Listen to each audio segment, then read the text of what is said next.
We allow the data to tell us where our calls for services are, where the demand for service is, and we locate our resources as close to those demand positions. New details at 6 as the Pima County Sheriff's Department answers questions about whether it provides enough protection in outlying areas. The Sheriff's Department provided these numbers on responses in rural areas of the county going back to 2022. Reddington, Arivaca, Sassabee, and State Route 83 near the county line. Arivaca has the most responses, Reddington the fewest. Responses have been trending down. All of these areas combined account for less than 0.5% of the Sheriff's Department yearly calls for service. 13 News reporter Renee Romo spoke with Pima County Sheriff Chris Nanos and the widow who pushed for the report following the death of her husband. This substation in Catalina is the closest one to Reddington. That's beyond these mountains. That's still nearly an hour away, which is why Sheriff Nanos tells me it's all about balance for the department. The family of Paul Clifford, the man who was brutally murdered in Reddington on Christmas Eve, pushed for this public safety plan, and Nanos applauds the county for doing it. But he explains that they have to have their resources placed where they find the most need in the over 9,300 square mile area that is Pima County.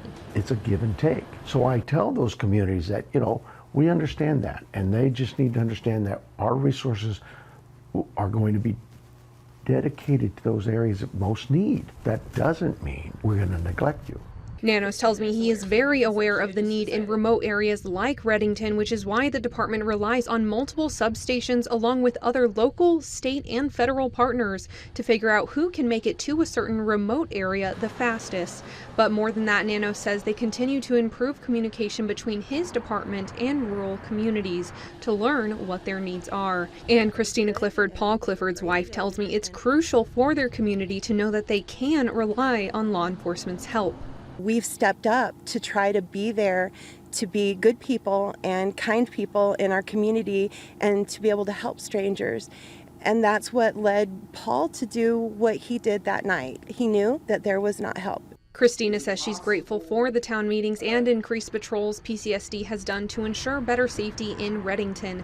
And Nanos says he's learned some of the main concerns are better cell service to call emergency services and better roads so they can get to their communities as fast as they can, which Christina echoes. But she does believe the memorandum is just a jumping off point and any approach must be specifically designed for each area, especially when it comes to the emphasis on neighborhood watches. They don't really function as a day-to-day or a security measure that a typical neighborhood watch would. We're too remote. We're miles from one another. Christina says she and her family will be at the Pima County Board of Supervisors meeting on June 17th when the memorandum is discussed. Near Catalina, Renee Romo, 13 News.